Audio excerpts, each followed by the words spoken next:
যে পক্ষটি রাজপথে এতদিনের শ্রম দিয়েছে, পরিশ্রম করেছে, একটি কমিটিতে তাদেরকে নিয়ে এসে সেই কমিটি স্থগিতাদেশ ছাড়াই তাদেরকে অবগত না করি একটি কমিটি ভোরবেলা চোরের মতো এই কমিটিটি দেওয়ার কারণ কি, এটি আমরা জানতে চাই। আমরা সাংগঠনিক নিয়ম নীতির বহির্ভূত কোনো কাজ চাই না। আমরা চাই একটি স্থগিত নোটিশ আমাদেরকে দেওয়া হোক, আমাদেরকে অবহিত করে আরেকটি কমিটি প্রণয়ন করা হোক। এই কমিটি 12 ঘন্টার মধ্যে স্থগিত করতে হবে।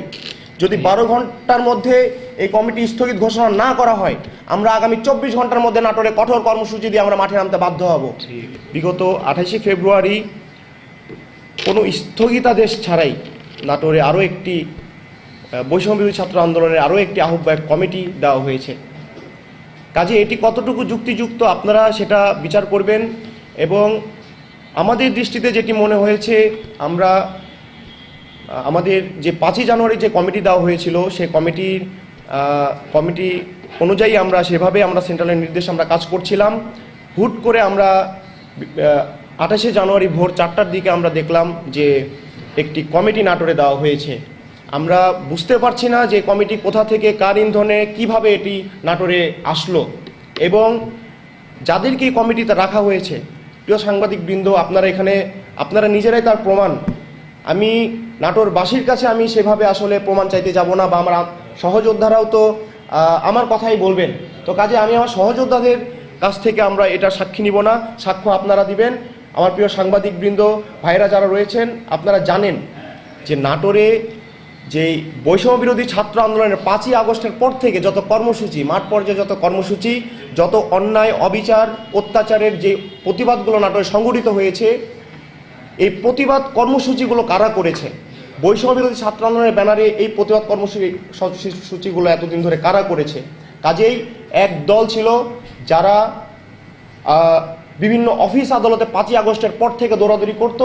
আরও একটি দল ছিল যারা অফিস আদালত নয়, বরং সাধারণ মানুষ, নাটোরের সাধারণ জনগণের সাথে তারা মিশে থাকার চেষ্টা করেছে। এবং তারা চেষ্টা করেছে নাটোরে ধর্ষণ, ছাত্রলীগ, যুবলীগ, আওয়ামী লীগের সন্ত্রাসী কর্তৃক যে সমস্ত চোরাগোপ্তা হামলা, বিভিন্ন সময় বিভিন্ন অন্যায়ের প্রতিরোধ তারা নাটোরে গড়ে তুলেছে। কাজেই যেই পক্ষটি রাজপথে এতদিনের শ্রম দিয়েছে, পরিশ্রম করেছে, একটি কমিটিতে তাদেরকে নিয়ে এসে সেই কমিটি স্থগিতাদেশ ছাড়াই তাদেরকে অবগত না করি একটি কমিটি ভোরবেলা চোরের মতো এই কমিটিটি দেওয়ার কারণ কি, এটি আমরা জানতে চাই। আমরা সাংগঠনিক নিয়ম নীতির বহির্ভূত কোনো কাজ চাই না। আমরা চাই একটি স্থগিত নোটিশ আমাদেরকে দেওয়া হোক, আমাদেরকে অবহিত করে আরেকটি কমিটি প্রণয়ন করা হোক। কাজে এটি করা হয়নি। আমরা এটি সম্পূর্ণভাবে এটা আমরা প্রত্যাখ্যান করছি এই কমিটি, এবং যথেষ্ট সমালোচনা এবং সমালোচনা যেটি হয়েছে আমরা এটি ঘৃণাভরে প্রত্যাখ্যান করছি। আমাদের দিক থেকে আমরা চাই এই কমিটিকে অতি দ্রুত এই কমিটিকে বিলুপ্ত ঘোষণা করতে হবে এবং এটির স্থগিতাদেশের নোটিশ অতি দ্রুত সময়ের মধ্যে দিতে হবে।